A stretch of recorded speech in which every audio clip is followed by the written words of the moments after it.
ఈ సంవత్సరమైనా తీర్మానించుకోండి. 2026 సంవత్సరంలో నన్ను సజీవుడిగా ఉంచితే ప్రభువా 52 ఆదివారాలు మొదటి పాత నుండి చివరి ప్రార్థన వరకు నీ మందిరంలో ఉండేటట్టు నేను వెళతాను అని తీర్మానించుకోండి. మాకేమొస్తుందని అంటారేమో. ప్రభువు దినాన్ని నువ్వు ఘనపరిస్తే ప్రభువు నిన్ను ఘనపరుస్తాడు. ప్రభువు దినాన్ని నీ సొంత పనులు చేసుకోకుండా, వ్యాపారం చేసుకోకుండా, లోకవార్తలు చెప్పుకోకుండా దేవుడిని ఆరాధించడానికి నీవు సమర్పించుకుంటే నిన్ను దేశం యొక్క ఉన్నతమైన స్థలంలో ఆయన నిలబెడతాడన్నాడు. దయచేసి ఒక తీర్మానం చేసుకోండి.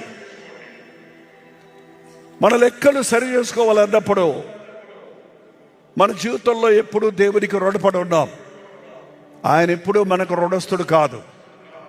ఆయన ఎప్పుడూ మనకు